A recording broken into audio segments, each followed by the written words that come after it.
함께 자리에서 일어나셔서 사도신경으로 신앙 고백함으로 하나님 앞에 주일 예배를 드리겠습니다. 나는 전능하신 아버지 하나님 천지의 창조주를 믿습니다. 나는 그의 유일하신 아들 우리 주 예수 그리스도를 믿습니다. 그는 성령으로 잉태되어 동정녀 마리아에게서 나시고 본디오 빌라도에게 고난을 받아 십자가에 못 박혀 죽으시고 장사된 지 사흘 만에 죽은 자 가운데서 다시 살아나셨으며 하늘에 오르시어 전능하신 아버지 하나님 우편에 앉아 계시다가 거기로부터 살아있는 자와 죽은 자를 심판하러 오십니다. 나는 성령을 믿으며 거룩한 공교회와 성도의 교제와 죄를 용서받는 것과 몸의 부활과 영생을 믿습니다. 아멘.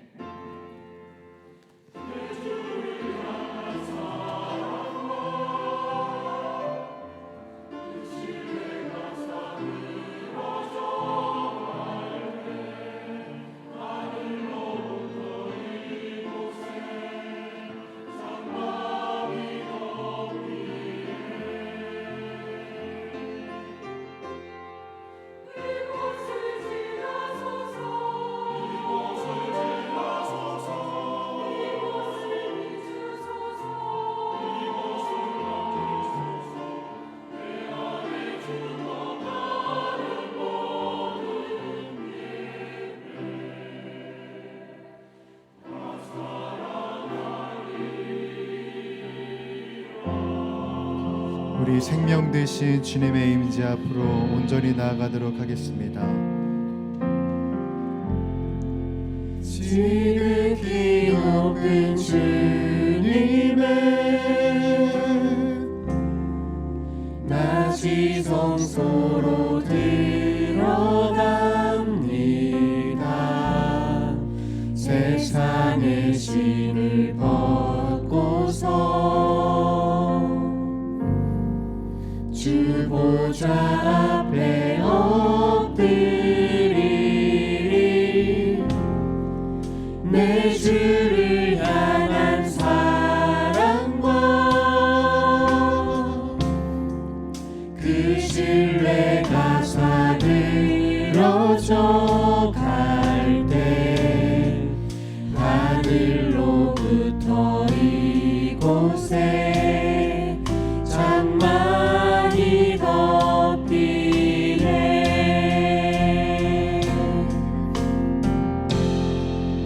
이곳을 덮으소서. 이곳을 비추소서. 내 안에 무너졌던 모든 소망 다 회복하리니.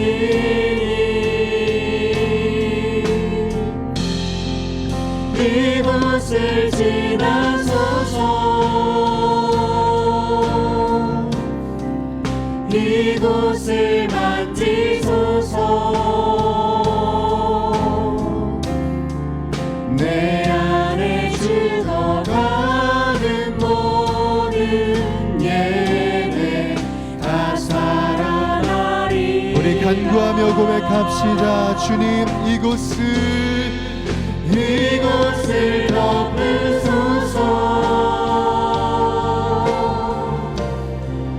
이곳을 비추소서.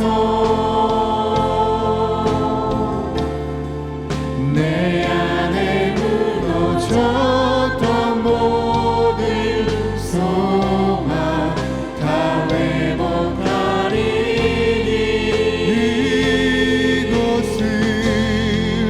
이곳을 지나소서. 이곳을 만지소서.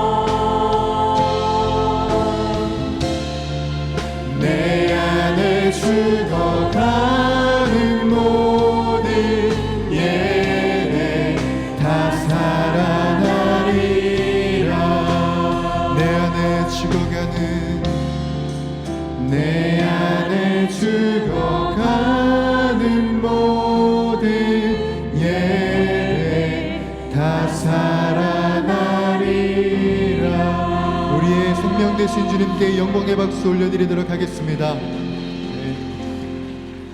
그 자리에 앉아서 주님의 보좌 앞으로 계속해서 나아가도록 하겠습니다.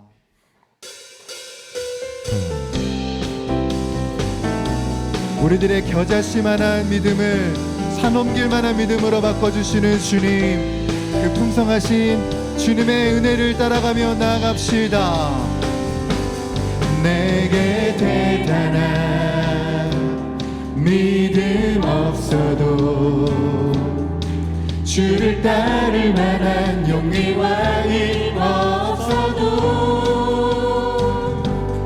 나의 연약함 사용하시는 주님, 나의 삶을 완성하시네. 우리 한번 더 고백할까요? 내게 대단한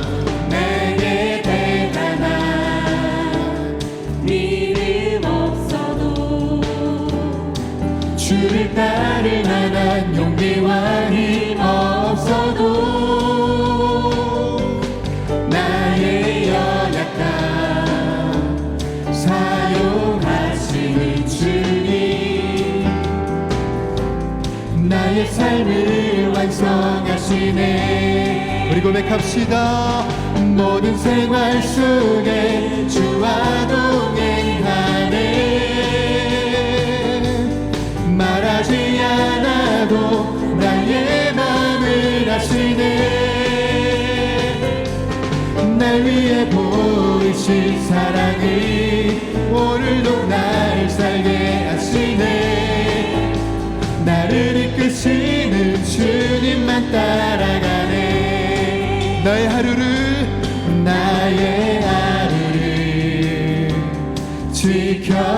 지켜주시고 주의 사랑 안에 자라가게 하시네.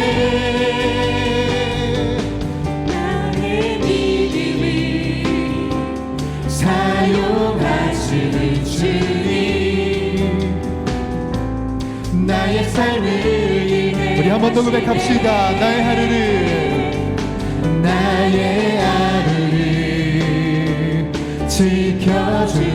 지켜주시고 주의 사랑 안에 자라가게 하시네. 나의 믿음을 사용하시는 주님, 나의 삶을 기대하시네. 아멘. 우리 모든 생활 속에 주와 동행하네.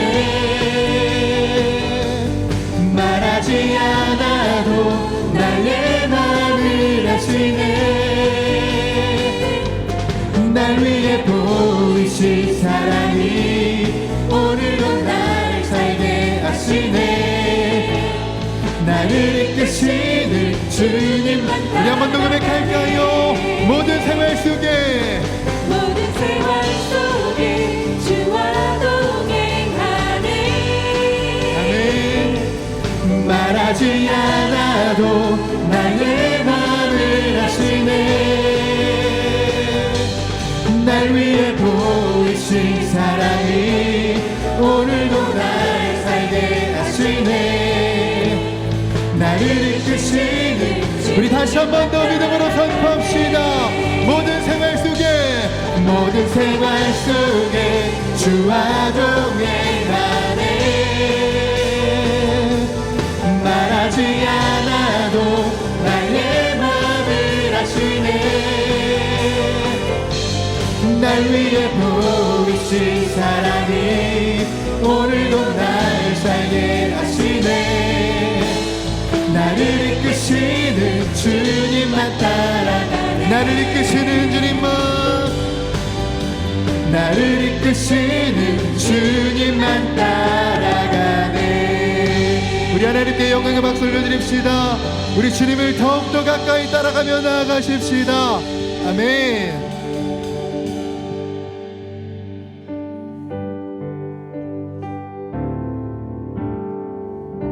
우리들에게 생명의 길을 보여주시는 주님, 그 정금과 같은 길을 우리들이 온전히 나가기를 원합니다.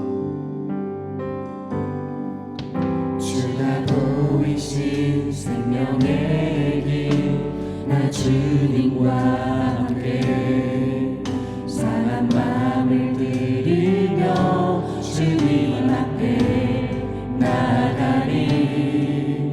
나의 의로움이 되신 주 그 이름 예수, 나의 길이 되신 이름 예수.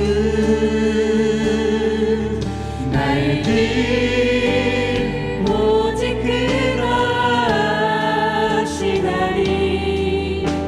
나를 단련하신 후에 내가 정금같이 나아오리라. 주가 보이신 생명의 길, 나 주님과 함께 상한 마음을 들이며 주님 앞에 나가리. 나의 의로움이 되신 주 그 이름 예수, 나의 길이 되신 이름 예수. 우리 길 되신 주님을 찬양합니다. 나의 길 오직 그가시나니. 나를 단련하신 후에 내가 정금같이 나아오리라. 나의 길 오직 그가시나니. 나를 단련하신 후에 내가 정금같이 나오리라. 우리들의 목소리로 나의 길 오직 그가시나니. 나를 단련하신 후에 내가 정금같이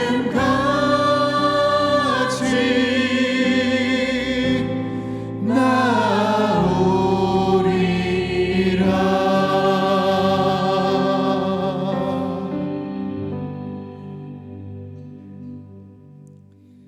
사랑의 하나님 아버지, 지난 한 주간의 삶 속에도 새벽마다 철로 역정의 길을 걷게 하시고 주와 동행하는 삶 살게 하심에 감사를 드립니다. 그럼에도 불구하고 때로는 내 고집과 생각이 주님 명하시는 말씀을 방해할 때가 얼마나 많은지 알 수 없음을 이 시간 고백하며 이 귀한 사순절 기간을 보내며 더욱 십자가의 그 사랑을 새롭게 경험하는 은혜의 시간 삼아 주시옵소서. 하나님 아버지, 우리의 힘으로는, 우리의 능으로는 우리의 지은 죄를 속하지 못하기에 주님 친히 십자가를 대신하여 져주신 고난의 그 길을 기억하며 나 또한 그 누군가의 한 사람을 위해 내 십자가를 지는 블레싱 데이를 잘 준비하게 하여 주시옵소서. 내일부터 준비된 전교인 새벽 기도회를 통해 후히 주시는 하나님을 믿는다면 이라는 제언의 말씀으로 온 교우가 놀라우신 하나님의 축복을 받아 세상 속에서 그 복 전하며 베푸는 넉넉한 하나님의 사람으로 자라나게 하여 주시옵소서. 특별히 하나님의 축복으로 좋은 환경에서 예배하며 찬양할 수 있는 기회를 허락하신 하나님, 이 축복이 나만의 누림이 되지 않고 아직도 하나님을 만나지 못한 수많은 하나님의 생명들과 저 북녘의 지하교회와 전쟁으로 고통당하는 수많은 간절함으로 하나님을 찾는 저들에게도 마음껏 예배하며 찬양할 수 있는 기회를 부어 주시옵소서.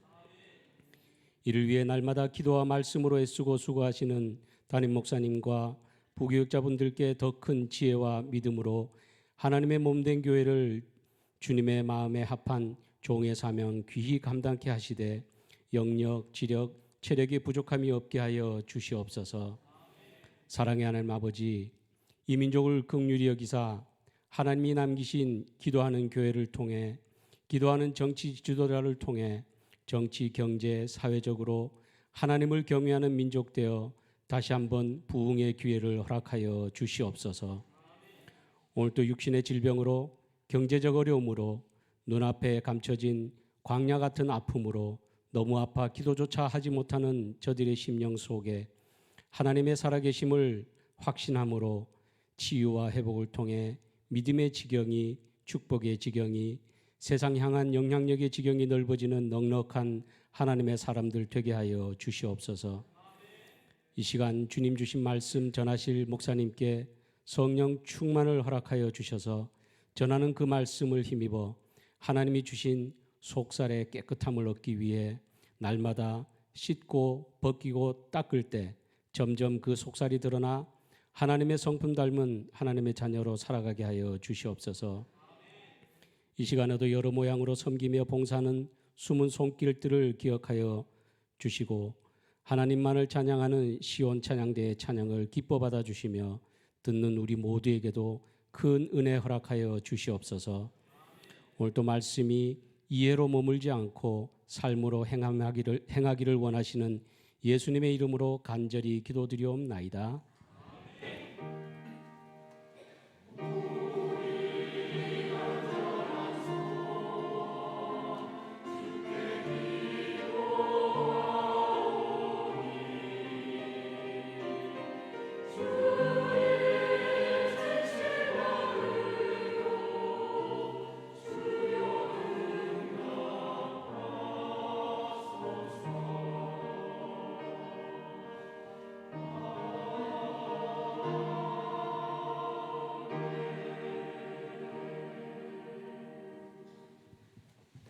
오늘 우리에게 주시는 하나님의 말씀은 요한복음 13장 12절에서 15절 말씀입니다.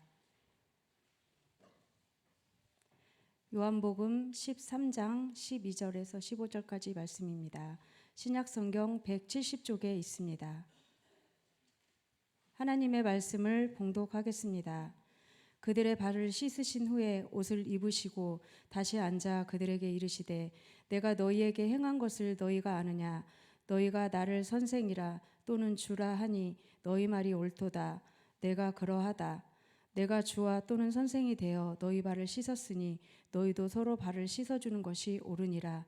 내가 너희에게 행한 것 같이 너희도 행하게 하려 하여 본을 보였노라. 아멘.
지금부터 한가족 환영식을 거행하겠습니다. 오늘 환영식에 참여하는 분들은 한가족 교육 과정을 거쳐 정식으로 우리에게 성도가 되었습니다. 대상자는 총 6분으로 한 분은 청년부 예배에 참석하시고 3부에 5분이 참석하셨습니다. 이 시간 호명할 때 자리에서 일어서 주시면 감사하겠습니다. 존칭은 생략하겠습니다. 신기순,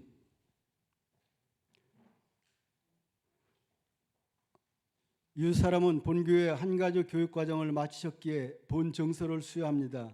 2024년 3월 17일 용인영락교회 담임목사 배덕환,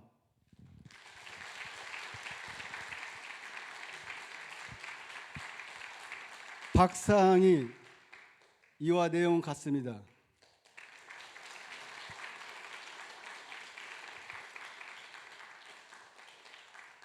김채연 이와 내용 같습니다.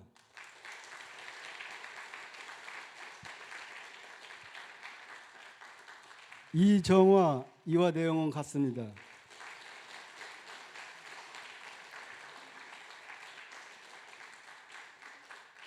권이라 이와 내용은 같습니다. 이제 다 함께 환영하는 마음으로 축복합니다를 찬양하겠습니다.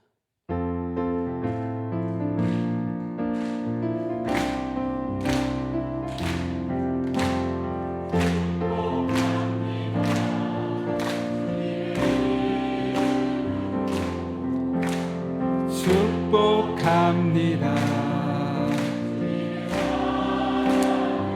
마음껏 축복하겠습니다. 이곳에 모인 주의 거룩한 자녀에게 주님의 기쁨과 주님의 사랑이 충만하게 충만하게 넘치기를 축복합니다.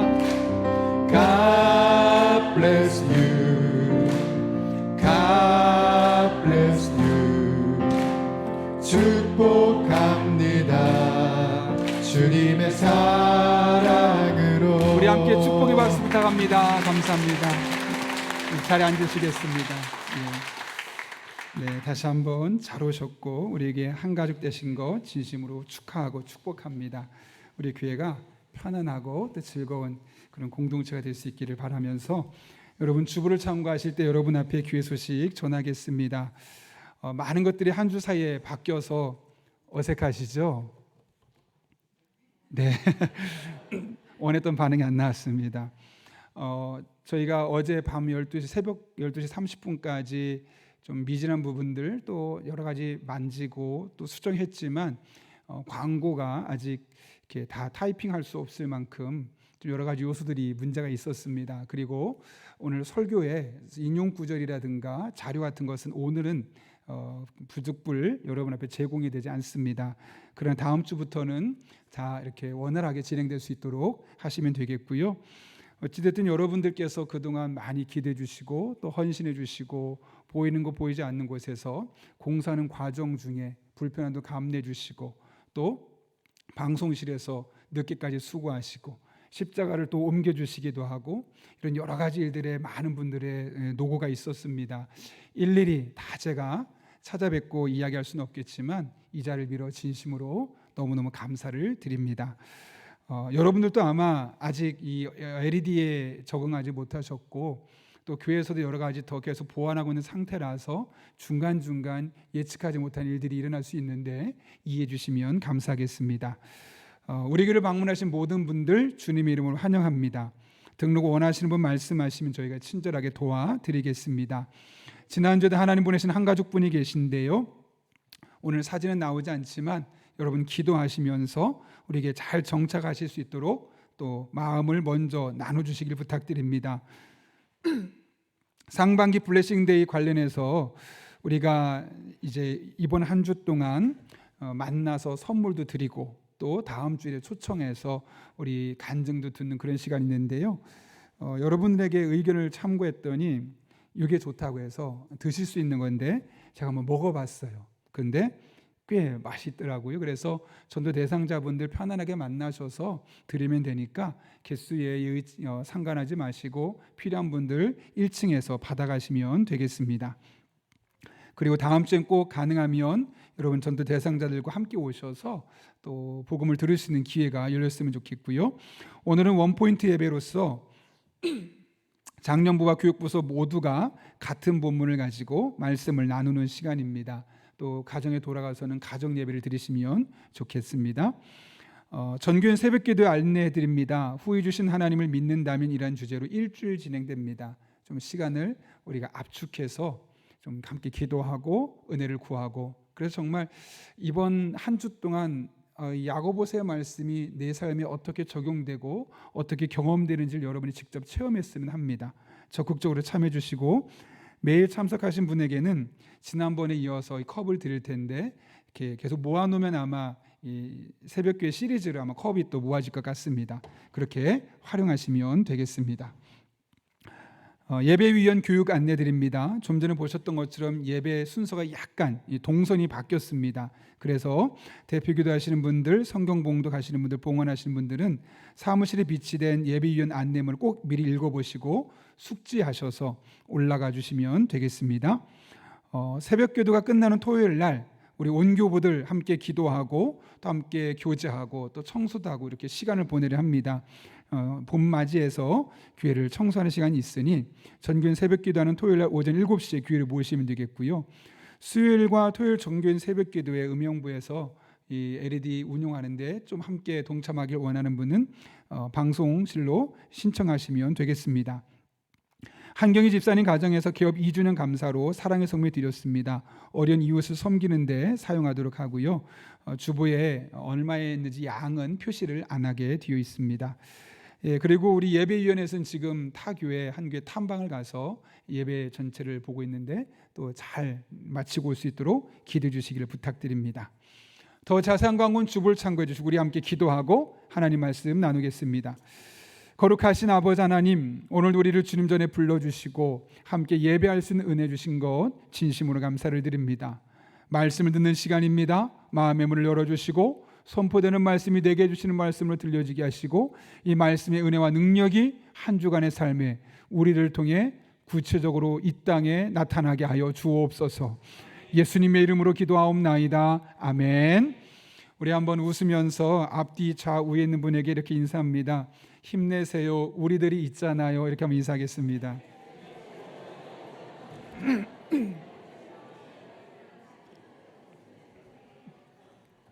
옆에 아빠가 계시면 아빠 하셔도 됩니다. 여러분 기도 덕분에 지난 한 주간 기도 주간 잘 보내고 왔는데 그중에 제가 일부러 좀 짧게 만들어진 간증 영상들을 몇 개 살펴봤습니다.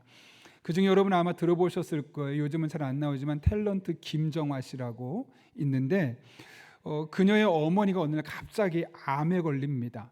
청천벽력 같은 소리죠. 어머니도 힘들지만 당장 어머니를 많이 의지했던 딸 마음이 크게 무너졌습니다. 근데 신기하게도 자신이 그렇게 힘든 시간을 보내고 있는데 어머니는 한 번도 불평하거나 원망하지 않고 그 시간을 5년을 버텨내고 계셨던 거죠. 예컨대 삼성병원에 다녔는데요. 그날 아침에 가서 체열하고 검사하고 주사 맞으면 오후가 된대요. 그 오랜 시간을 병원에 계시는데 어머님이 이렇게 얘기하는 거예요. 나 너무너무 좋다라고 말하고 아침부터 저녁까지 그렇게 수고하다 보면 저녁에 지칠 수 있거든요.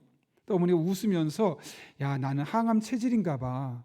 실제는 아프지만 딸이 힘들어하지 않도록 배려하는 어머니의 모습을 보게 되는 거죠. 그러면서도 항암 치료하는 내내 난 아파 환자야 다 포기할 거야가 아니라 그동안 신앙생활 했던 건 그대로 하는 겁니다. 주일 예배도 나오고 새벽 기도도 나오고 또 교회에서 봉사하던 거 똑같이 봉사하고 이거 내가 해야 할 일이잖아. 내가 하던 일이야. 식당 봉사까지 하는 모습을 계속해서 보이고 있는 겁니다. 그런 순간 문득 그런 어머니의 모습 보면 이런 마음이 들더랍니다. 나만 하나님을 원망하고 있었구나. 엄마는 이 사실을 그대로 다 받아들이고 우리가 그 안에서 믿음으로 하나님 붙들고 살아가고 있구나. 아, 정말 현숙한 믿음은 저런 믿음이겠구나. 나도 어머니 같은 믿음을 가져야겠다라는 마음을 먹은 거죠. 그런데 얼마 뒤에 남편도 암에 걸린 겁니다. 그땐 더부지 이해가 안 되더랍니다. 나한테 또 이런 일이 생기는 거야? 엄마가 아파서 힘든 거 그래, 이해돼, 처음이니까. 그런데 내 남편까지 아프면 나는 도대체 어떡하라는 건가? 그런 마음속에 너무너무 마음속에 원망하는 마음도 생길 수밖에 없는 겁니다. 그런데 어떻게 노력해도 방법이 없는 거예요. 뇌종양이었고 뇌종양을 수술하게 되어도 예후가 좋지 않아서 죽을 확률이 높은 겁니다. 그러다 보니까 하나님을 더욱더 의지할 수밖에 없었고 매달릴 수밖에 없었던 거죠. 어느 한순간 이런 마음이 들더랍니다. 하나님이 알아서 하시겠지. 이거는 포기하는 마음이 아니라 하나님을 믿기 때문에 이 하나님이 알아서 가장 좋은 길로 인도하실 거야 라는 마음을 주신 겁니다. 그래서 그런 마음으로 이제 그 결과를 하나님께 맡기고 있는데 어느 날 남편이 이렇게 말하더래요. 여보, 나나 다른 사람들이나 모든 사람 어차피 다 언젠간 죽지 않느냐. 그런 의미에서는 나도 시한부 인생이고 다른 사람도 시한부 인생인데 우리 굳이 내가 언제 죽느냐 거기에 너무 마음 쓰지 말고 살아있는 동안 어떻게 살아가느냐 여기에 초점을 맞추고 살아갑시다 라고 이야기를 했다는 거예요. 근데 제가 그 이야기 듣고 너무너무 마음이 감동이 되는 거예요. 대부분의 사람들이 이런 힘든 일이 생기면 어떻게 하든가요? 그 닥친 문제를 처리하는데 온 에너지를 다 쏟아버리고 지쳐요. 그 낙심해요. 무너져요. 그래서 어떤 사람은 경제적인 문제를 힘들어하고 또 건강 문제로 스트레스 받고 인간관계로 좌절하는 것이 우리들의 모습 아니겠습니까? 그런데 돌아보면 이렇게 크고 작은 위협들이 우리에게 밀물처럼 몰려들 때 우리가 해야 할 일은 너무나 자명해요. 무엇이겠습니까? 어떻게 살 것인가? 내가 언제까지 살 수 있지? 이 문제 언제 해결되지? 그런 거 말고 그렇다면 지금 상황에서 내가 무엇을 어떻게 할 것인가를 관심 갖다 보면 어떤 일이 생길까요? 지금 당장 내가 해야 할 일이 보이게 되는 거예요. 그리고 그동안 그 문제에 함몰되어서 가려졌던 그 비밀의 문이 열리기 시작하는 거죠. 오늘 본문은 예수님께서 돌아가실 때가 되었을 때 하셨던 첫 번째 행동입니다. 오늘 본문 1절을 보면 이 사실을 알 수 있어요. 이렇게 기록되어 있습니다. 유월절 전에 예수께서 자기가 세상을 떠나 아버지께로 돌아가실 때가 이른 줄 아시고, 여러분 죽기 전에 하는 말을 뭐라고 하죠? 유언이라고 그래요. 유언은 내 인생을 짜내고 짜낸 최고의 엑기스 되는 메시지만 전하죠. 보통 유언이 있다면 유언적인 행동도 있어요. 그 뭐냐면 내가 정말 죽더라도 이 행동만큼은 이 사람이 꼭 잊지 않았으면 좋겠다 라는 행동을 마지막으로 보여줄 때 우린 그것을 유언적인 행동이라고 합니다. 그런 면에서 오늘 예수님의 행동은 유언적인 행동이었고, 예수님 보시기에 제자들이 다른 건 다 잊어버려도 이 행동만큼은 잊어버리지 않았으면 하는 행동을 오늘 보여주고 있었던 겁니다. 그만큼 중요하다는 거죠. 그것이 무엇입니까? 오늘 읽진 않았지만 앞에 있는 13장 4절과 5절 말씀 보면 예수님께서 제자들의 발을 씻어주셨어요. 오늘날 우리는 그 발을 씻어주는 의식을 세족식이라고 불러요. 의식화해서 만들었지만 그 당시엔 세족식이 아니었고 그냥 한 사람의 발을 씻어주는, 노예와 같이 가장 낮고 지극히 겸손한 자리에서 상대방을 섬기는 모습으로 발을 씻어 주었던 것이죠. 오늘 예수님께서 그 행동을 하고 나서 제자들의 발을 씻기고 난 이후에 하신 말씀이 오늘 12절에 기록되어 있는데 이렇게 기록되어 있어요. 그들의 발을 씻으신 후에 옷을 입으시고 다시 앉아 그들에게 이르시되 내가 너희에게 행한 것을 너희가 아느냐. 아니 눈앞에서 발 씻었잖아요. 그럼 제자들이 예수님 무슨 일 하신가 알까요 모를까요? 당연히 알 수밖에 없지 않겠습니까? 근데 묻는 거예요. 내가 너에게 행한 것을 너희가 아느냐? 왜 물었을까요, 여러분? 바로 앞에 있었던 베드로의 태도 때문에 그래요. 예수님이 제자들의 발을 씻겨주려고 하니까 베드로가 완강하게 거부해요. 안 됩니다, 안 됩니다. 왜 그러냐면 그 당시에 남의 발을 씻겨준다는 것은 노예들이 하는 일이었어요. 오죽하면 어느 정도냐면 유대인 중에 노예한테는 시키지 않을 정도로, 노예라 할지라도 그래서 이방인 노예만 했던 일이 바로 다른 사람의 발을 씻어주는 일이었거든요.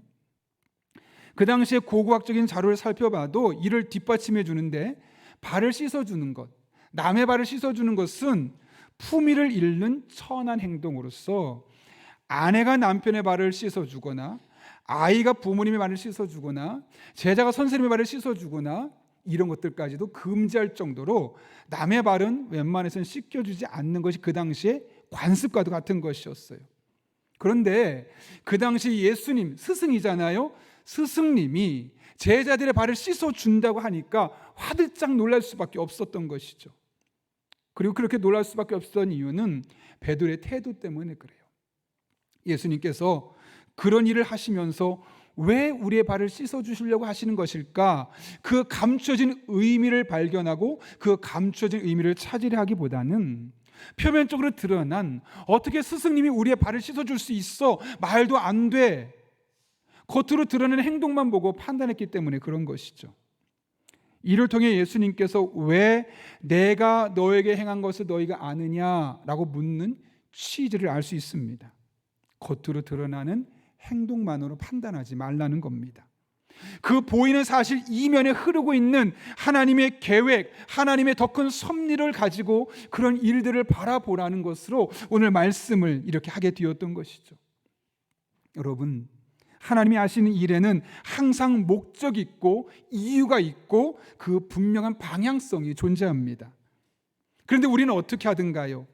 겉으로 드러난 표현들, 겉으로 드러난 행동들, 겉으로 나타난 사건들에 너무나 집착해서 그 이면에 하나님이 일하고 계심에도 불구하고 그분을 바라보지 못하고 혼란스러워하고 있는 모습이 오늘 저와 여러분의 모습 아닙니까? 그래서 너무 쉽게 좌절하고 너무나 쉽게 원망하고, 그래서 슬퍼하기도 하고 포기하지 말아야 할 것에서 포기하는 일들이 우리 안에 생기고 있지는 않습니까? 그러나 생각해 보면 그 안에 잠깐 동안은 감춰져 있지만 마침내 드러날 수밖에 없는 하나님의 놀라운 계획이 있음을 믿는다면 우리는 절대로 그렇게 행동할 수 없는 것이겠죠. 하나님께서 사랑하는 이스라엘 백성을 광야길에 들어가게 하셨어요. 일주일이면 갈 거리를 무려 40년을 걷게 하셨어요. 이스라엘 백성의 입장에서는 이해가 안 되는 거예요. 하나님, 저희 사랑하신다면서요. 아니, 우리 모든 터전을 다 놓고 지금 이곳까지 왔는데 어떻게 매일매일 광야밖에 없습니까? 먹을 것도 없고 마실 것도 없고 뜨거운 때약볕에 왜 고생하게 만드시는 겁니까? 도무지 납득할 수가 없습니다. 하나님, 원망합니다. 우리 다시 돌아가겠습니다 라고 말하고, 심지어 어떤 사람들은 보이지는 않는 하나님 쓸모없어, 보이는 신을 만들 거야, 금을 모으고 모아서 금 신상을 만들고 이것을 숭배하겠다라고 까지 합니다. 왜 이런 일들이 보이게 되는 걸까요, 여러분? 광야로 보내신 하나님의 깊은 뜻을 볼 수 없었기 때문에. 그들 눈에 보였던 것은 겉으로 보여지는 광야를 걷고 있는 자신들의 처량한 모습, 초라한 모습, 왜 우리가 이렇게 살아야 하는 거야? 이것만 보니까 그 이면에 분명한 뜻을 갖고 그 일을 하고 계신 하나님을 바라볼 수가 없는 겁니다. 그런데 하나님은 다 계획이 있으셨죠. 하나님이 사랑하시는 백성을 굳이 광야길로 걷게 하신 이유가 있습니다. 이것은 모세를 통해 신명기 8장에서 이렇게 말씀하세요. 제가 한번 읽어드릴게요. 내 마음이 교만하여 내 하나님 여호와를 잊어버릴까 염려하노라. 여호와는 너를 애굽 땅 종되었던 집에서 이끌어내시고 너를 인도하여 그 광대하고 위험한 광야, 곧 불뱀과 전갈이 있고 물이 없는 간조한 땅을 지나게 하셨으며, 이스라엘 백성이 그렇게 걸어갔다는 거예요. 또 너를 단단한 반석에서 물을 내셨으며 내 조상들도 알지 못하던 만나를 광야에서 내게 먹이셨나니 이는 다 너를 낮추시며 너를 시험하사 마침내 내게 복을 주려 하심이었느니라. 이게 하나님의 계획이었던 거예요. 이스라엘 백성은 그냥 광야를 걷고 있는 자신들의 모습만 보았지만 하나님은 그 광야에서 그들을 낮추시고 시험해서 마침내 하나님의 복을 상속받을 만한 사람이 될 수 있도록 하는 계획이 그 안에 있었다는 거죠. 여러분, 이 말씀 왜 하셨을까요? 이미 광야를 지나왔어요. 제 신명기거든요. 이제 애굽 땅에 젖과 꿀이 흐르는 가나안 땅에 들어가기만 하면 되거든요. 그럼 이 말씀은 과거 세대에 했던 거기 때문에 굳이 하지 않으셔도 되는데 왜 이 말씀을 했을까요, 여러분? 1세대는 비록 그렇게 잘못 보고 잘못 판단했다 할지라도 2세대 너희만큼은 겉으로 드러난 현상만으로 판단하고 낙심하고 좌절하고 원망하고 나를 떠나지 말아라. 3세대 너희들만큼은, 아니 이 말씀을 읽고 이 말씀을 듣는 너희들만큼은 절대로 과거에 1세대 조상들이 했던 그 우를 범하지 말라는 취지에서 신명기 말씀을 기록하고 그 이후의 세대를 위해서 이 말씀을 적어놓은 건 아니겠습니까? 그렇다면 여러분, 하나님은 어떤 분이십니까? 우리의 발걸음을 정하실 때 심사숙고하십니다. 대충 하는 것이 아니라 우리 한 사람 한 사람의 길을 이끄실 때 심사숙고합니다. 우리의 수준을 잘 아시는 하나님은 매우 섬세하게 우리가 감당할 수 있을 만한 고난의 길을 통해서 우리를 인도해 주시는 분이죠. 그러므로 그분의 계획을 신뢰하십시오. 절대적으로 하나님을 의지하십시오.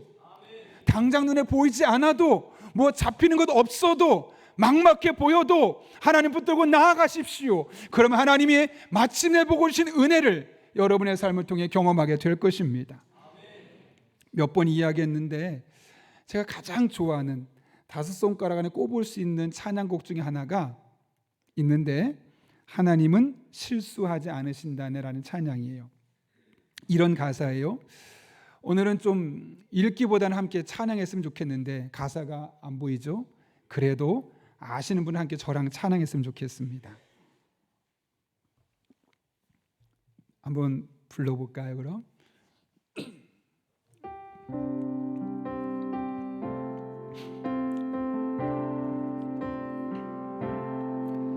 내가 걷는 이 길이 굽어도는 수가 있어도 내 심장이 울렁이고 가슴 아파도 내 마음 속으로 여전히 기뻐하는 까닭은 하나님은 실수하지 않으심일세.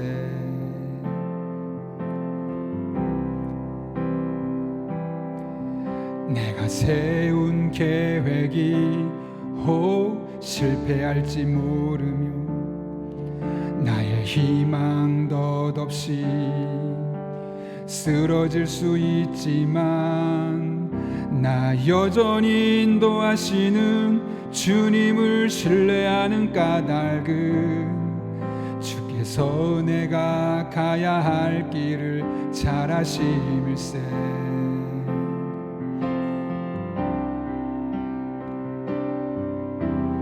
어두운 밤 어둠이 깊어 밤이 다시는 밝지 않을 것 같아 보여도 내 신앙 부여잡고 주님께 모든 것 맡기리니 하나님을 내가 믿음일세.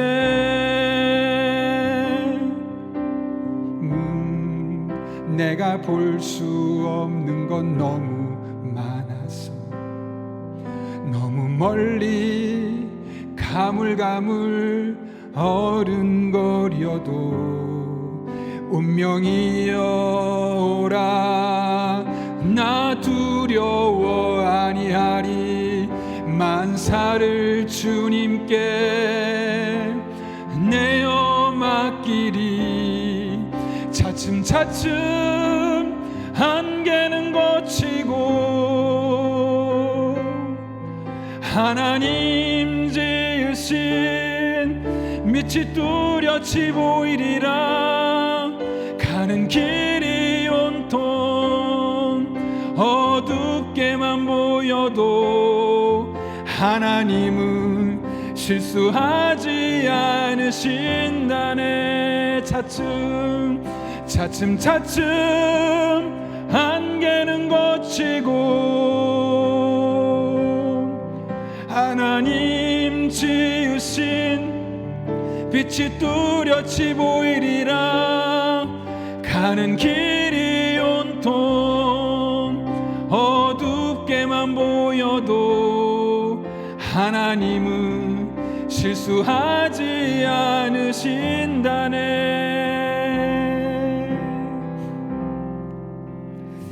아멘. 네.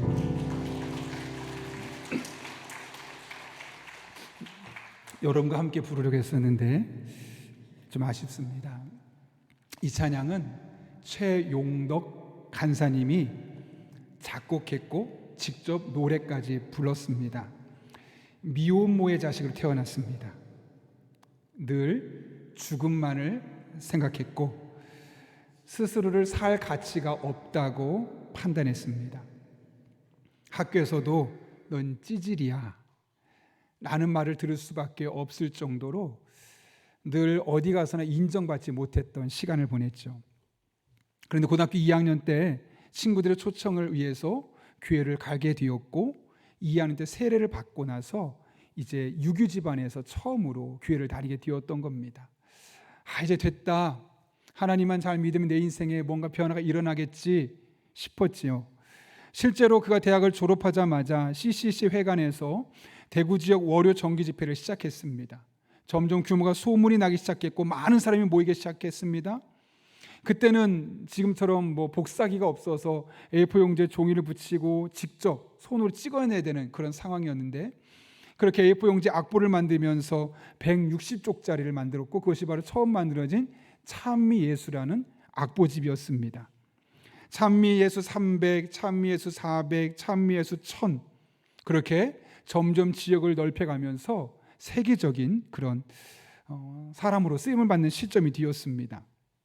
그러면서 그는 그 당시에 또 다른 일을 시작했는데 25살 나이에 여러분이 잘 알고 있는 낮엔 해처럼 밤엔 달처럼 그 찬양을 작사 작곡했고 나의 힘이 되신 여호와여 그 다음 가서 제자 삼으라 이런 곡들을 25살의 나이에 그가 직접 작사 작곡하게 되었던 겁니다.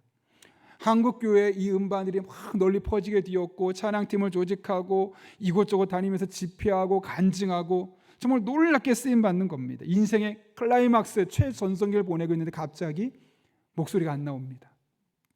병원 갔더니 수술하고 나서 2-3달 되면 괜찮을 겁니다 라고 했고 실제로 수술을 했는데 6개월이 지나도 목소리가 돌아오지 않는 겁니다. 6개월이 지나도 목소리가 돌아오지 않는다. 여러분 찬양하는 사람이 목소리가 안 나오는 것만큼 절망적이 어디 있겠습니까? 축구선수 다리 부러진 것과 똑같은 거예요. 배구선수 팔 잘라진 것과 똑같은 거예요. 아무것도 할 수 없어서 그것을 위임했어요. 다른 사람에게. 그리고 아내와 함께 산에 들어갔어요. 아무것도 할 수 없고 좌절되고 하나님을 붙들고 기도하려고. 근데 그 시간이 6개월인 그 시간이 2년으로 늘어났는데 여전히 아무런 소리가 안 나와요. 소문나기 시작합니다. 그 사람 후담 걸려서 죽었대. 너무너무 원망스러운 거예요. 아니 하나님 저한테 그런 노래를 작사 작곡하게 하셨고 또 그런 악보집을 만들 수 있는 재능을 주셨으면 저를 쓰셔야죠. 제가 이렇게 하나님이 저를 이렇게 쓰셨습니다. 간증하게 하셔야죠. 어떻게 제 목소리를 2년 넘게 안 나오게 하셔서 아무것도 못하고 무기력한 사람으로 만드시는 겁니까? 그때 하나님 이런 마음을 주시더래요. 나는 너를 결코 떠나지 않았어. 나는 너를 절대로 너를 버리지 않아. 그분 말 그대로 하면 내가 너와 함께 말 못하는 벙어리의 골짜기를 함께 통과하고 있어. 이 기간만 지나면 너에게 크게 일할게. 이런 마음을 주셨다는 거예요. 그래서 그날 이후로 기도하면서 이제는 그동안은 기도하면서 목을 고쳐달라고 했는데 그 기도를 멈춰버렸대요. 그랬더니 무려 6년 동안을 행복한 그분 말 그대로 벙어리로 6년 동안 아무 말도 못하고 기도 안 했고 하나님이 함께 하신다고 했는데 6년 동안 말을 못하게 지냈던 거예요. 그때 또 다른 일이 생겼어요. 사랑스러운 딸 16살이면 중3이잖아요. 뇌종양에 걸린 거예요. 내가 세상을 떠났어요. 16살짜리 딸이 뇌종양으로 세상을 떠나고 자기는 6년 동안 말 한마디 못하고 하나님이 이해가 안 되는 거예요. 하나님 도대체 제가 어디까지 떨어져야 되는 겁니까? 아니 저를 떠나지 않는다면서, 버리지 않는다면서 도대체 저보고 어떻게 하라는 겁니까? 막 마음에 울분이 생기고 너무너무 좌절되는 거예요. 그때 우연히 하나의 시를 발견하게 되는데 A.M. 오버튼이라는 목사가 쓴 시예요. 그도 동일한 시점에 아내를 잃고 자녀를 잃고 나서 하나님 앞에 쓴 시가 있어요. 제목이 하나님은 절대 실수하지 않으신다. 그 시를 딱 보는 순간 마치 하나님이 내가 너한테 하는 이야기야 라는 말씀을 들리더래요. 그래서 즉시 그 시에다가 곡을 붙여서 만든 것이 저희가 좀 전에 불렀던 하나님은 실수하지 않으신다네 라는 찬양이죠. 수년 동안 말을 할 수 없었어요. 인생의 최전성기에 나락으로 떨어졌어요. 16살짜리 꽃다운 나이의 딸을 뇌종양으로 먼저 세상을 떠나보냈어요. 하나하나가 다 이해할 수 없는 상황이잖아요. 그런데 그 안에 하나님의 계획이 있고 그 하나님의 계획은 절대로 실수하지 않는다는 것을 그가 믿었기에 그런 절망적인 상황 속에서 이런 곡을 만들어낼 수 있었던 것이죠. 그래서 저는 이 찬양을 볼 때마다 그분 마음이 너무너무 가슴에 와닿아서 절절하게 찬양할 수밖에 없어요. 그런데 이렇게 끝이 아닙니다. 하나님이 정말 그 6년 동안 놀라운 일을 시작하신 것인데 말을 못하니까 할 수 있는 게 뭐냐면 그림 그리는 거잖아요. 이제 찬양 악보를 1년에 600곡, 700곡 그리면서 찬미 500, 찬미 1000, 찬미 1500, 제가 마지막으로 본 책이 찬미 2000까지 계속해서 수많은 악보들을 만들어냈고 그 악보들 통해 이 한국 땅에 복음화를 많이 시켰던 분이 바로 이 귀한 간사님이시죠. 어쩌면 그의 삶에 6년이란 시간 동안 말을 못하는 것이 없었다면, 여전히 말을 할 수 있었다면 이런 작품은 나오지 않았을 거예요. 여전히 딸이 건강했다면 아마 그는 이런 놀라운 일을 해낼 수 없었을 거예요. 이 세상 많은 것들은 겉으로 드러난 것만으로 다 설명할 수 없습니다. 그때 우리가 할 일은 무엇일까요? 그 이면에 여전히 나를 위해 일하고 계시고 나를 위해 움직이고 계신 하나님을 절대적으로 신뢰하는 겁니다.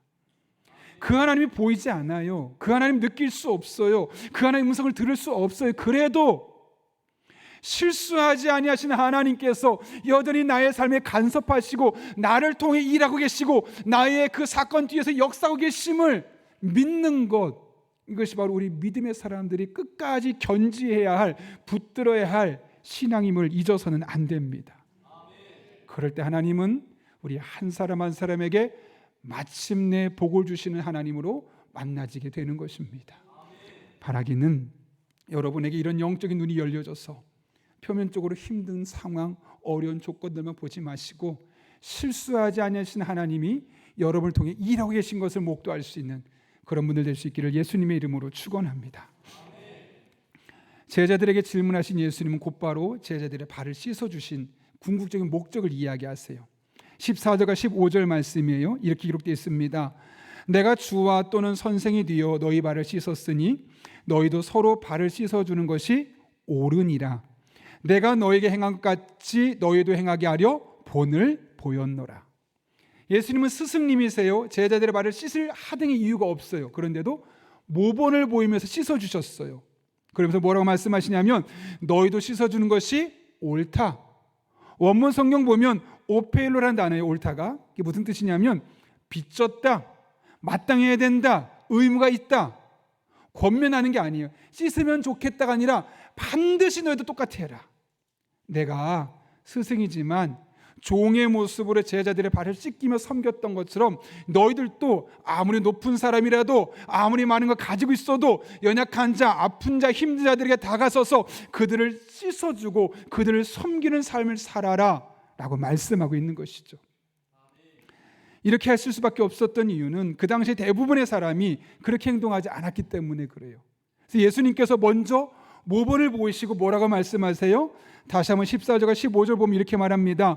내가 주와 또는 선생이 되어 너희 발을 씻었으니 너희도 라고 말해요. 너희도 서로 발을 씻어주는 것이 옳으니라. 15절은 내가 너에게 행한 것 같이 너희도 행하게 하려 본을 보였노라. 그러니까 예수님이 그렇게 굳이 발을 씻으신 목적이 뭐예요? 너희도 그렇게 하라는 거예요.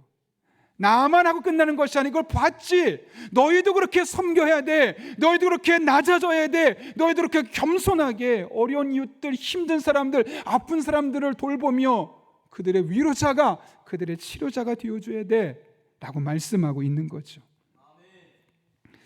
얼마 전에 여자 배우죠, 박시은 씨 아십니까? 그분의 신앙 고백을 들었어요. 연애 활동을 시작하면서 소속사가 있거든요. 그런데 소속사가 망하는 거예요. 망하면은 계약을 풀어주면 다른 소속사 계약하면 좋은데 문제가 뭐냐면 안 풀어주는 거예요. 그럼 어떻게 해요?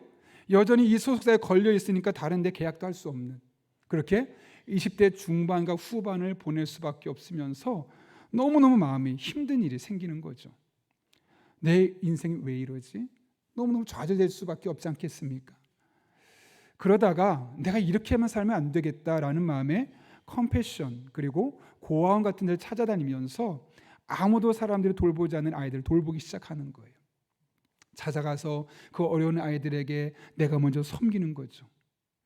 그러면서 그 안에서 참 자유를 느끼는데, 연예인으로서 사인받고 사람들이 박수 쳐주고 할 때 느낄 수 없었던 그런 평안함과 기쁨과 만족감이 그 어린 아이들과 약자들을 돕고 섬기는 그런 섬김의 삶을 통해 그의 마음속에 자리 잡게 된 거예요. 그런 모습을 보면서 많은 사람이 말합니다. 너 상당히 이타적이다. 다른 사람을 많이 배려하고 사랑하는 사람 같다 라고 말하는데, 자신은 절대 그런 사람이 아니래요. 늘 내가 중심이었고 나밖에 모르는 사람이고 다른 사람은 관심이 없었다는 거죠. 그런데 그렇게 봉사를 시작하면서 그동안 내가 볼 수 없었던 사람들이 또 있다는 걸 알게 되는 거예요. 주변에는 고아들이 없었거든요. 근데 고아원에 갔더니 고아들이 있는 거예요. 늘 건강한 사람만 보던 사람은 아픈 사람이 보이지 않잖아요. 늘 마음이 평안한 사람은 우울증을 겪은 사람이 보이지 않잖아요. 늘 마음이 기쁜 사람은 공황장애를 겪은 사람이 눈에 보이지 않잖아요. 내가 기쁘니까요. 그런데 그런 사람을 찾아가고 그런 사람들을 만나다 보니까 이 세상에는 내가 알고 있던 사람 말고 또 다른 정말 많은 사람이 힘든 시간을 보내고 있구나를 깨닫게 되는 거예요. 그래서 이제는 나만 즐거우면 됐고 나만 행복하면 됐는데 저 사람들에게도 즐거움을 줘야겠다, 저 아이들도 행복하게 만들어줘야겠다, 관점이 바뀌기 시작한 거예요. 놀라운 것은 사람들이 너 달라졌다, 왜 이렇게 변했어? 10년 동안 그런 삶을 살면서 이 사람이 먼저 변하게 된 거죠. 그런데 이런 일도 묻더래요. 야, 굳이 왜 그런 일 하니? 왜 이런 일 하는 거야? 막 막는 거예요. 그래서 사람들이 물을 때 내가 훌륭하거나 내가 대단해서 그런 게 한 게 아니라 사실은 우리가 사랑하는 그분이 말씀하시고 그렇게 살라고 말씀하시니까 그렇게 하는 거다. 그러니까 내가 성격이 너무나 좋고 내가 박애정신이 있어서 사람을 많이 사랑해서 그런 것이 아니라 내 본능은 그렇지 않은데 하나님의 말씀을 그렇게 이야기하시고 그렇게 사는 것이 옳다고 말씀하시니까 그렇게 삶을 살기 시작했다는 거죠. 신기한 것은 그럴 때 다른 어떤 것을 누릴 수 없는 영적인 안녕, 평안함과 기쁨이 그 안에 깊이 자리 잡더라는 거죠. 처음은 어려웠대요. 많은 사람이 반대했어요. 굳이 그렇게까지 뭐하냐, 적당히 해. 그런데 부부가 이제 그런 거예요. 굳이 그렇게까지 해야 된다는 거예요. 왜냐하면 굳이 그렇게 하지 않으면 아무런 일도 일어나지 않으니까. 그렇게 해서 그들이 우리는 굳이 그렇게 하겠다라고 인생의 방향을 정하고 그렇게 섬김의 삶을 실천하며 살아오고 있다는 거죠. 제가 설교를 준비하면서 지난 주간에 참 흥미로운 세금에 대해서 들었어요. 일본 영화 같아요. 일본이 어떤 그 이야기냐면 일본이 어려워지고 있는 거예요. 경제적으로 너무너무 어려워지니까 세금을 더 받아야 되겠다는 거죠. 그래서 무슨 세금을 받냐? 미인세. 예쁜 사람은 세금을 더 받겠다는 거예요.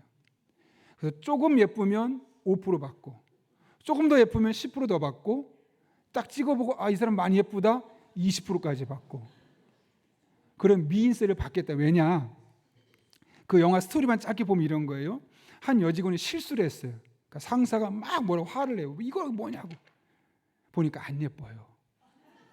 근데 다른 여자 직원이 실수했거든요. 그럴 수 있죠. 어떻게 사람이 완벽해. 다 그런 거야. 그러면서 배워가는 거야. 예쁜 거예요. 그러니까 이걸 보면 사람들이 말하는 거예요. 예쁘다는 것 하나만으로 다른 사람보다 혜택을 받고 살지 않느냐. 사실 연예인도 그렇지 않습니까, 여러분?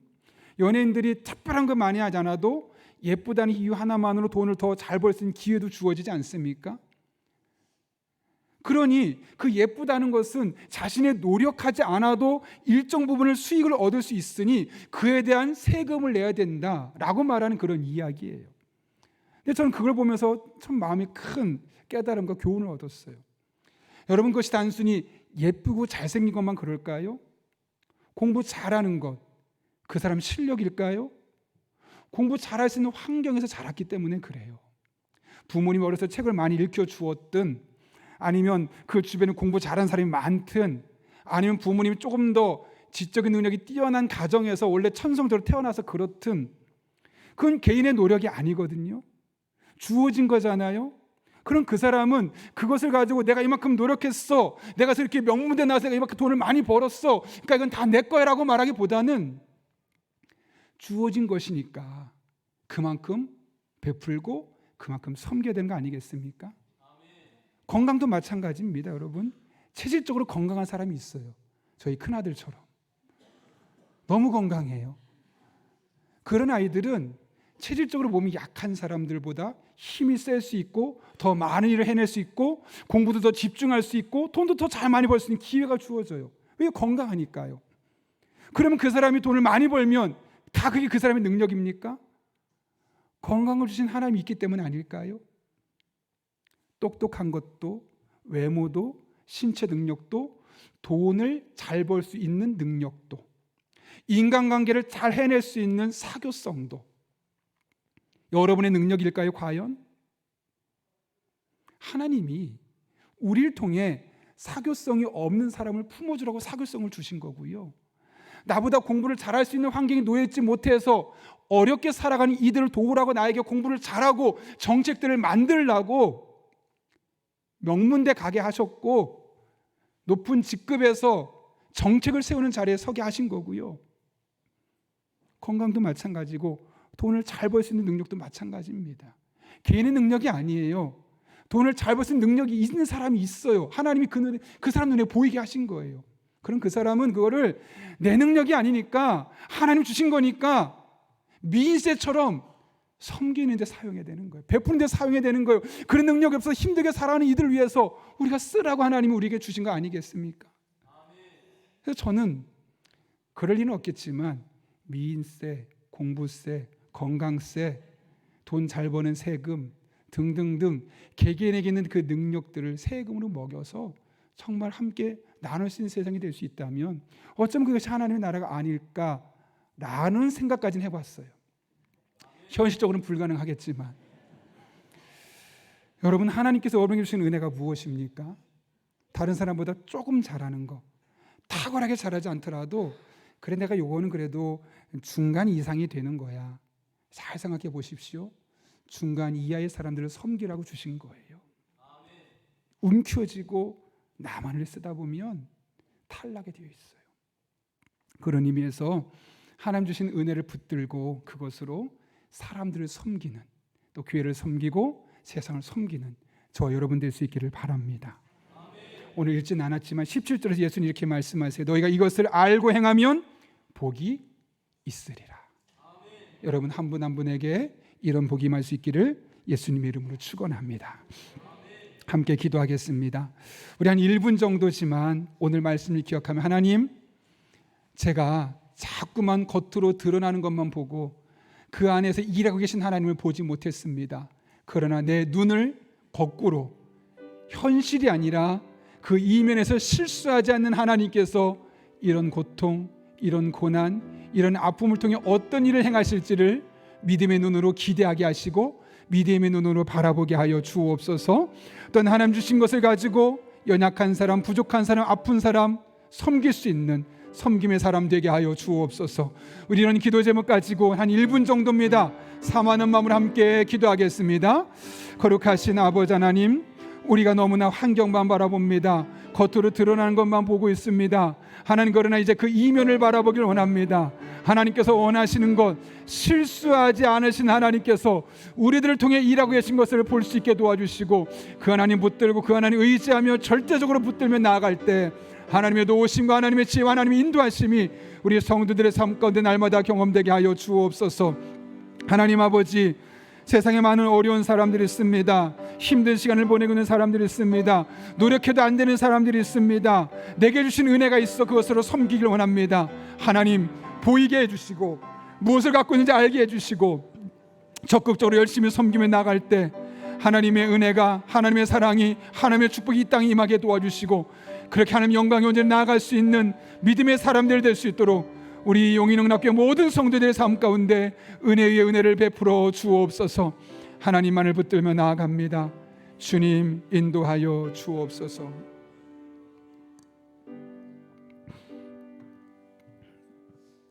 살아계신 아버지 하나님, 오늘 하나님의 말씀을 통하여 이 한 주를 어떻게 살아야 할지를 깨닫게 하신 은혜 진심으로 감사를 드립니다. 우리가 너무나 겉으로 드러난 현상만에 집중하는 경향을 보입니다. 하나님, 실수하지 아니하신 하나님께서 우리에게 허락하신 것임을 깨닫게 하시고, 그 이면에서 여전히 우리를 통해 일하고 계신 하나님을 믿음의 눈으로 볼 수 있는 우리 성도님들 되게 하여 주옵소서. 너희도 이와 같이 하라. 너희도라고 말씀하셨습니다. 예수님께서 낮은 자리에 섬기셨던 것처럼 우리 또한 주신 은혜와 능력과 지혜를 가지고 그렇지 못한 이들을 적극적으로 섬기며 살아갈 수 있는 하나님의 사람들 되게 하여 주옵소서. 그럴 때 너희가 이것을 알고 행하면 복이 있으리라라는 말씀이 우리 성도들의 삶에 구체적으로 경험되게 하여 주옵소서. 예수님의 이름으로 기도하옵나이다. 아멘. 우리 이 시간 찬송가 218장 부르실 때 마지막 절에 일어서서 봉헌하시겠습니다.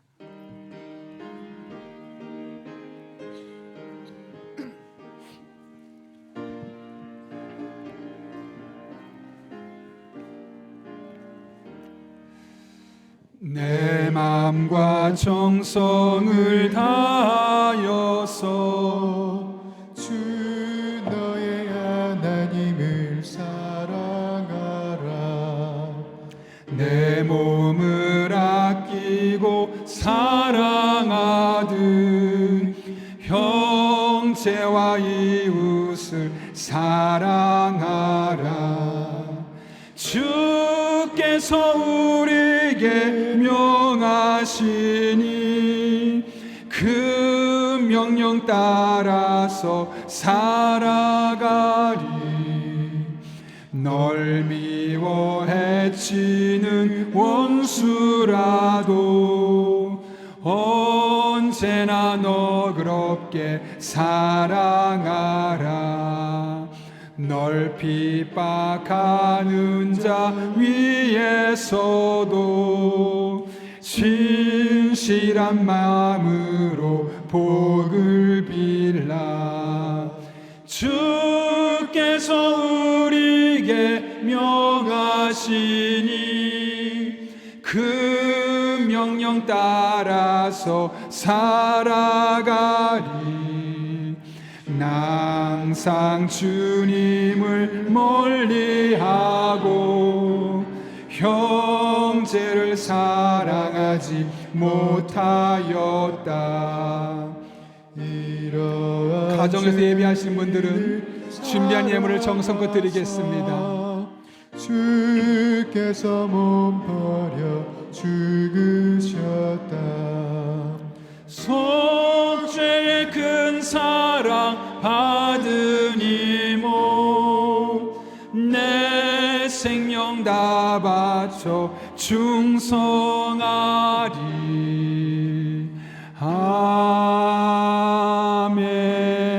아멘. 살아계신 아버지 하나님, 우리를 핍박하고 우리의 신앙을 흔드는 일이 많은 세상을 살아가지만 여전히 우리를 너는 내 아들이라 내 딸이라 말씀하시며 우리와 동행하시고 실수하지 않으시는 능력으로 우리를 위해 일하여 주신 은혜 진심으로 감사를 드립니다. 이 하나님의 은혜로 오늘 우리가 이 자리에 서 있음을 알기에 오늘 빈손으로 나오지 아니하고 우리의 믿음의 고백을 담고 신앙을 하는 마음을 담아 하나님 앞에 예물을 드립니다. 이 모든 예물 기쁘게 받아 주시옵고 우리 성도 한 분 한 분의 삶에 가장 귀하고 복된 것으로 갚아주시는 하나님의 놀라운 은총을 경험하게 하여 주옵소서. 우리 성도들의 피와 땀과 눈물이 담긴 예물 드립니다. 단 한 분 덧으로 쓰여지지 아니하도록 영적인 지혜와 분별력을 주시며 하나님 앞에 깨어 기도하는 우리 교회, 우리 성도님들 되게 하여 주옵소서. 아버지 하나님, 험한 세상을 살아갑니다. 때를 따라 돕는 은혜가 필요합니다. 힘과 능력과 지혜와 만남의 복을 주시고 기도할 때마다 성령 충만하게 하여 주셔서 모든 것을 합력해 선을 이루신 하나님을 날마다 경험하는 복된 성도님들 되게 하여 주옵소서. 일주일 동안 집중하여 하나님을 바라보며 새벽을 깨우며 기도하려 합니다. 이 기간 동안 마음의 소원의 항구를 인도해 주시고 마땅히 기도할 바를 알게 하시고 하나님 앞에 응답하며 감사할 수 있는 그런 복된 성도님들 될 수 있도록 이 일주간의 삶 가운데 친히 동행하여 주옵소서. 함께 하실 줄로 믿사오며 예수님의 이름으로 기도하옵나이다. 아멘. 우리 함께 파송의 찬양 부르며 축도한 이후에 예배 마치도록 하겠습니다.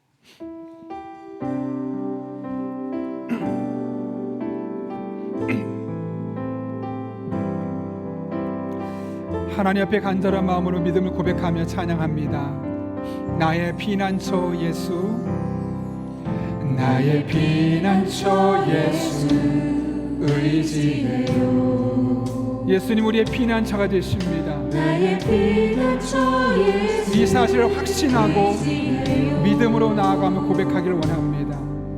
나의 가는 길에 거센 바람 몰아쳐와도 나의 피난처 예수 의지해요. 영원히 주님만을 사랑합니다.